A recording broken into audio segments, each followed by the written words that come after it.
नमस्कार, मी आहे दीपाली आणि माझ्या चॅनलवर तुमचे स्वागत आहे. मी कथा घेऊन येत आहे जखमांवरील फंकर, भाग 27. अखिल हॉस्पिटलमध्ये पोहोचला. रिसेप्शनला चौकशी केली. मुक्ता ज्या रूम मध्ये होती त्या रूम मध्ये गेले. अखिलने त्याच्या हातातली पिशवी पूनम जवळ दिली. अखिल मुक्ताकडे बघत होता. चेहरा ओढला गेला होता. डोळे काळे झाले होते. निश्चित पडली होती. सलाईन लावली होती. गिरीश आणि रुपाली तिच्या जवळ बसले होते. आलोक उभा होता. अखिल आलोक जवळ गेला. त्याच्या खांद्यावर हात ठेवला.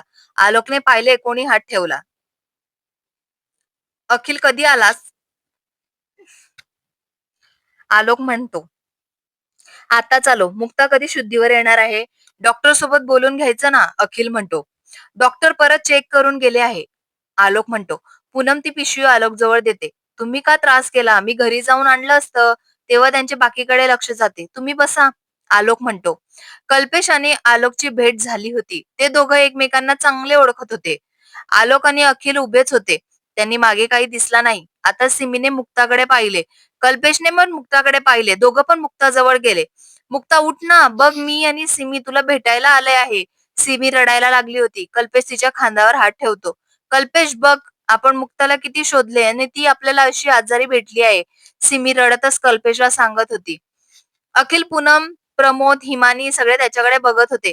कल्पेश आणि सिमी पण मुक्ताला कसे ओळखतात? मुक्ता हात हल्ला. रुपालीने तो पकडला होता.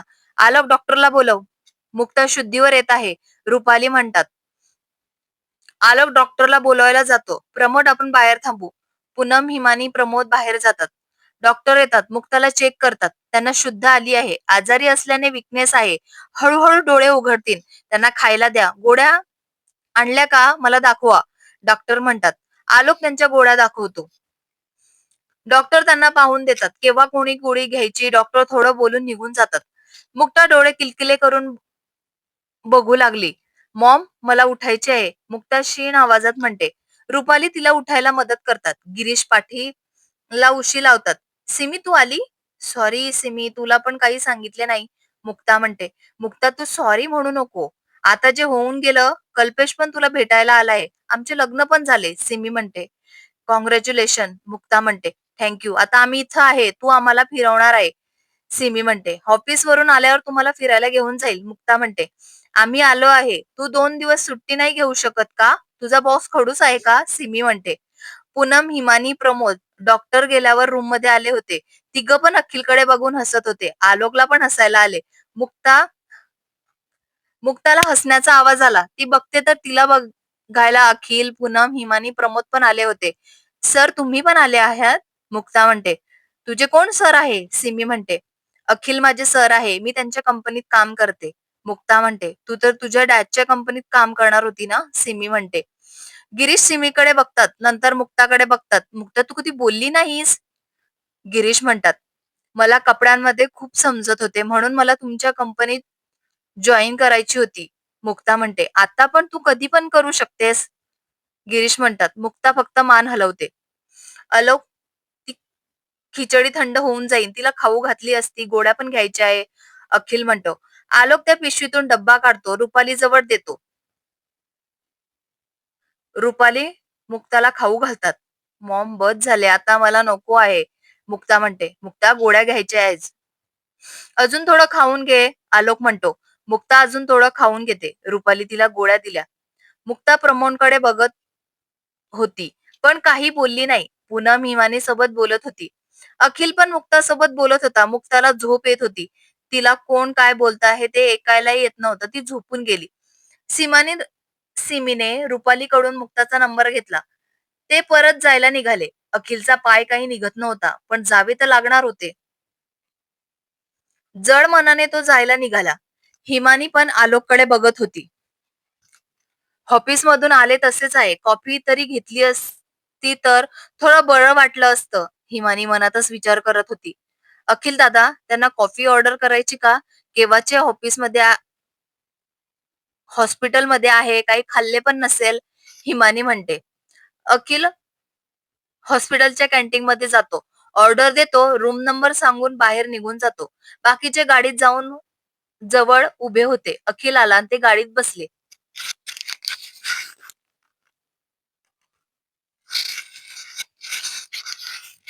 प्रमोद गाडी चालवायची होती. अखिलने चाबी प्रमोदला दिली. ते जायला निघाले. अखिलच्या डोक्यात येत होते, कल्पेश आणि सिमी मुक्ताला कसे ओळखतात? अखिलने त्यांना विचारले, तुम्ही मुक्ताला कसे ओळखतात? अखिल म्हणतो, आम्ही एकाच कॉलेजला होतो. तेव्हापासून आम्ही सोबत होतो. कॉलेज संपले त्यानंतर ती आम्हाला दिसलीच नाही. आत्ताच दिसली. कल्पेश म्हणतो, आम्ही दोघी बालपणापासून सोबत होतो. तेव्हापासून बेस्ट फ्रेंड आहे. एकाच शाळेत होतो, कॉलेजला पण सोबत होतो. तो बिनडोक तिच्या आयुष्यात आला. आधीची मुक्ता राहिली नाही. चुलबुली होती, मस्ती करायची, सगळ्यांना मदत करायची, खोड्या काढायची. आलोक आणि ती खूप मस्ती करायची. कल्पेशला पण मदत करायला गेली होती. कॉलेजचा पहिलाच दिवस होता. त्याला कल्पेश क्लासरूम मिळत नाही. आम्ही तिघांनी क्लासरूम शोधली. सिमी म्हणते, खरंच राकेश मुक्तासोबत असा वागला त्याच्याबद्दल कोणी चांगलं म्हणत नाहीये. मला त्याला भेटायला पाहिजे. माझी जास्त ओळख नव्हती तरी मला तो चांगला वाटत होता. आता सगळ्यांचे बोलणे ऐकून मला त्याच्या सोबत बोलावेच वाटत आहे. तो असा का वागला? मला तेच कळत नाहीये. प्रमोद विचार करत होता. तो कोण आहे? तो मुक्ताचे आयुष्य कसे का करून गेला? मला मुक्ताला आनंदी बघायचे आहे. सिमी म्हणते, ती मस्ती करायची, चुलबुली होती. मी आलो आहे तेव्हापासून तिला हसताना पण बघितले नाहीये. अखिल म्हणतो, कल्पेश मुक्ता आधीसारखी होईल ना? प्रभू आणि मोक्षदाला पण बोलवायचं का? ते तर इथंच राहतात. सिमी म्हणते, प्रभूला कॉल करेल. त्याला माहिती नाही आपण आलो आहे. मुक्ताच्या चांगल्या मुलासोबत लग्न झाल्यावर ती आधीसारखी होईल. तिला प्रेमाची गरज आहे. तिने जे प्रेम त्या माणसावर केले ते तिला परत मिळायला हवे.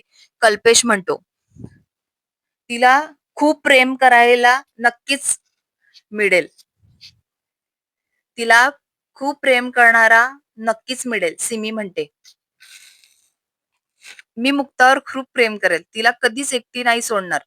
अखिल मनातच म्हणतो, असे पण लोक असतात, प्रेमाचे नाटक करतात, मुलींना फसवतात. मी तर आताच ऐकत आहे. हिमानी म्हणते, प्लेज पेज लावताना मुलींना फसवतात. मुली त्यांचे प्रेम खरं समजतात. दुसऱ्या मुलाने खरं प्रेम केलं तर त्यावर त्यांचा विश्वास राहत नाही. खूप काही ऐकायला मिळतं. पूनम म्हणते, आपली फॅमिली चांगली आहे, आपल्याला सपोर्ट करते. आपण कोणाच्या प्रेमात पडलो नाही, असे आपल्या सोबत झाले नाही. हिमानी म्हणते, सगळ्यांची फॅमिली चांगली असते, त्यांचे विचार वेगळे असतात. आपल्या मुलांसोबत बोलत नाही. पूनम म्हणते, असेच बोलतात ते घरी जातात. मुक्ताला जाग येते. गिरीश मुक्ताकडे बघतात. मुक्ता, आता बरं वाटत आहे ना? ते म्हणतात. डॅड, मला घरी जायचे आहे. मुक्ता म्हणते, घरी नाही जायचे. दोघं पण आवाजाला तिकडे बघतात. अखिल ते घरी पोहोचतात. आजी, आजोबा, सागर, तारा बसले होते. अखिल, मुक्ता कशी आहे? सागर म्हणतात. अखिलचे लक्ष नव्हते. तो विचारत होता. डॅड, आता मुक्ताला शुद्ध आली आहे, पण तिच्याकडे बघवत नाहीये. पूनम म्हणते, आम्हाला पण वाटले नव्हते मुक्ता आम्हाला अशी भेटेल. सिमी म्हणते, तुम्ही पण मुक्ताला ओळखतात का? सागर म्हणतात, मी तिला आम्ही लहान होतो तेव्हापासून ओळखते. सिमी म्हणते, माझी ओळख कॉलेजला पहिल्या दिवशी झाली. अखिल दादा, आम्हाला सांग, मुक्ता इथं कशी आली? ती राकेशवर प्रेम करत होती. मला तो कधीच आवडला नाही. मी तिला बऱ्याचदा सांगितले, तेव्हा तिने माझे ऐकले नाही. नंतर आम्ही भेटलोच नाही. कल्पेश म्हणतो, मला वाटले होते मुक्ता वहिनी राकेशला सोडून गेली. सगळे राकेशला वाईट बोलत आहे. तोच चांगला नाहीये. मला त्याच्या समोर आणावंच लागेल. प्रमोद मनातच विचार करत होता. पूनम, हिमानी तिथेच काही झाले होते का? आजी म्हणतात. मुक्ता किती वेळ शुद्धी येत नव्हती. आलोक सर खूप टेन्शन मध्ये होते. रुपाली आंटी पण रडत होत्या. गिरीश अंकल पण तिच्या जवळच होते. हिमानी म्हणते, डॅड, गिरीश अंकलला आमच्या लग्नाबद्दल लवकर बोला. मला मुक्ताला सुखात ठेवायचं आहे. अखिल म्हणतो, कल्पेश, सिमी, प्रमोद, हिमानी अखिलकडे बघतात. कल्पेश आणि सिमी तर अखिलकडे जातात. दादा, खूप मस्त. मुक्ता सारखी चांगली मुलगी शोधून पण सापडणार नाही. हिमानी अखिलला मिठी मारते. मला मुक्ता वहिनी म्हणून आवडेल. पूनम पण अखिलला मिठी मारते. मला तर आधीपासून आवडते. प्रमोद पण आला. मला पण मुक्ता वहिनी म्हणून आवडेल. सगळे मिठी मारून उभे होते. मला पण सांगा, भरत मिलाप का होत आहे? मला पण तुमच्यात सामील करून घ्या. मनोज म्हणतो. पूनम जवळून सगळ्यांना मिठी मारतो. किती नौटंकी आहे, किती दिवसांनी येत आहे. आमची आठवण येत नाही का? पूनम सोबत फोनवर बोलतो, आजोबा म्हणतात. मला वेळच मिळत नाही. आता तर पूनमला पण कॉल केला नाहीये. मॅडम रागवल्या आहे. कॉल घेत नाही आहे म्हणून मला इथे यावं लागलं. मनोज म्हणतो. आजी मनोजचा कान धरतात. तेच म्हटलं आज आमच्याकडे कसं काय आला? आजी म्हणतात. मनोज तू खरंच आधीसारखा येत नाही. सागर म्हणतात. तारा सगळ्यांना खायला बनवायला सांगतात. मनोज मला तुझ्यासोबत बोलायचं आहे. माझ्या रूम मध्ये ये. अखिल म्हणतो आणि त्याच्या रूम मध्ये निघून जातो. अखिल काय झालं आहे? मनोज म्हणतो. तू काय बोलतो ते बघ, आपण बोलू. सागर म्हणतात. मनोज पूनमकडे बघतो. ती फक्त डोळ्यांनी उघडझाप करते. मनोज अखिलच्या रूम मध्ये निघून जातो. आम्ही पण फ्रेश होऊन येतो. कल्पेश म्हणतो. सिमी आणि तो निघून जातात. प्रमोद पण दुसऱ्या रूम मध्ये निघून जातो. पूनम आणि हिमानी पण फ्रेश होण्यासाठी जातात. सागर, अखिलच्या मनात काय असेल? आपण पण उद्या मुक्ताला बघायला जायचे का? तिला घरी पण सोडतील. गिरीश सोबत बोलून घेऊ. आजी म्हणतात, आई पण मुक्ता आजारी असताना गिरीशला सोबत अखिल आणि मुक्ताच्या लग्नाबद्दल बोलेल का? सागर म्हणतात, रवींद्र सोबत बोलायचे का? आजोबा म्हणतात, मी बोलून बघतो. सागर म्हणतात, आज तू इथंच आराम कर. आपण उद्या सकाळी घरी जाऊ. आता रात्र पण झाली आहे. आलोक म्हणतो. रुपाली तू घरी जाते का? मी मुक्ताजवळ थांबतो. गिरीश म्हणतात, मी घरी नाही जाणार. रुपाली म्हणतात, आपण इथंच थांबू. मी डॉक्टर सोबत बोलून आलो आहे. सकाळी आपण लवकर घरी जाऊ. आलोक म्हणतो. ते तिघं पण तिथंच थांबतात. मला त्या अखिलची पूर्ण माहिती हवी आहे. तो त्या मुक्तासोबत कसं काय होता? मुक्ताने त्याच्यासोबत लग्न केलं असेल का? राकेश म्हणतो. पुण्याच्या साईटवर मुक्ताला बघणारा राकेशच होता. अखिलने राकेशचे काम घेतले आहे. मी सकाळी माहिती काढतो. तो माणूस म्हणतो आणि तिथून निघून जातो. माझी हसत खेळती फॅमिली खराब झाली. तो म्हणतो. मनोज, राकेश नावाचा माणूस आहे. त्याचा आपल्याला तपास करायचा आहे. मला माहिती आहे तुझी ओळख खूप आहे. त्याचे डिटेल माझ्याकडे पण नाहीये. पण मी मिळून देईल. अखिल म्हणतो. त्याची डिटेल मी तुला देतो. मी त्याला खूप चांगले ओळखतो. मला वाटत होते तो खूप चांगला आहे. इथं आलो तेव्हापासूनच त्याच्याबद्दल थोडं पण चांगले ऐकले नाहीये. सॉरी, मी तुमचे बोलणे ऐकले होते. प्रमोद म्हणतो. अखिलला राग येत नाही. तो प्रमोद कडून त्याचे डिटेल्स आणि नंबर पण घेतो. त्याच्या मोबाईलमध्ये सेव्ह करायला घेतो. तो नंबर त्याच्या मोबाईल मधून आधीच सेव्ह असतो.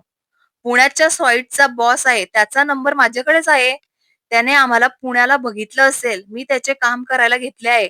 आता थोडेच काम बाकी आहे. अखिल म्हणतो. अखिल तो आता त्रास देत नाहीये. मुक्ता तुझ्या जवळ काहीही बोलली आहे का?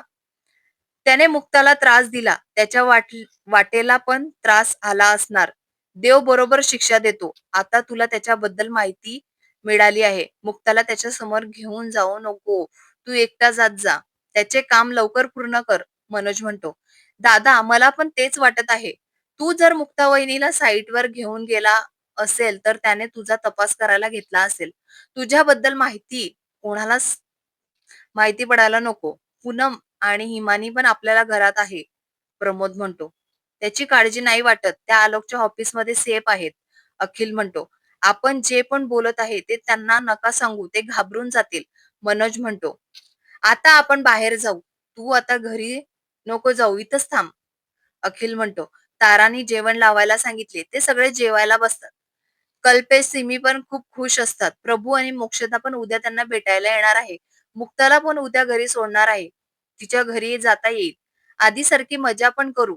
त्यांनी असा विचार केला होता. मुक्ता झोपून गेली होती. आलोक लॅपटॉप सोबत बसला होता. त्याला झोप येत नव्हती. तो त्याचे काम करायला घेतो. त्याला हिमानीची आठवण येते. तिला मेसेज करू का? ती अखिलच्या घरी असेल. कल्पेश प्रमोद पण आले आहे. त्यांच्यासाठी ती अखिलकडे आली असेल. मला माहिती आहे अखिलला तिनेच सांगितलं असेल. कॉफी आणि काहीतरी खायला पाठवायला. ती खरंच माझ्यावर खूप प्रेम करायला लागली आहे. आलोक विचार करतो आणि हिमानीला मेसेज करतो. हिमानीचे जेवण झाले होते. तिचा मोबाईल वर मेसेज टोन वाजली. तिने बघितला तर आलोकचा मेसेज होता. ती आलोक सोबत बोलत असते. सगळे येतात.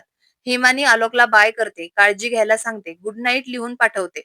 आलोक पण गुड नाईट लिहितो. हार्टचे इमेज पाठवतो. हिमानी लाजते आणि मोबाईल ठेवून देते. सगळे गप्पा मारत बसतात. अखिल मुक्ताचा विचार करत होता. आजी-आजोबा झोपायला निघून गेले होते. आता बराच उशीर झाला होता. सागर आणि तारा पण झोपायला निघून गेले. बाकीचे मस्त गप्पा मारत होते. पूनम आणि मनोजला एकमेकांसोबत बोलायचे होते. अखिलच्या लक्षात आले. पूनम मनोजला गार्डनमध्ये घेऊन जा, अखिल म्हणतो. पूनम लगेच मनोजला गार्डनमध्ये घेऊन जाते. तुम्ही पण झोपा, दमले असणार. प्रमोद, चल आपण पण जाऊ, अखिल म्हणतो आणि रूम मध्ये जायला निघतो. सर, सर असे दूर नका जाऊ. तुम्ही तरी सोबत राहा ना. सगळे मला सोडून का जातात? सर, ती जोरातच ओरडते. पुढील भागात अखिल आता काय करेल? राकेश अखिलची माहिती काढत असेल. मुक्ता अखिलला लग्नाला होकार देईल का? कोणाला स्वप्न पडलं असेल? जाणून घेण्यासाठी ऐकत राहा जखमांवरील फुंकर. कथा आवडली असेल तर लाईक करा, कमेंट करा. पुढील भाग ऐकायचा असेल तर सबस्क्राईब करा. मला सपोर्ट करा. धन्यवाद.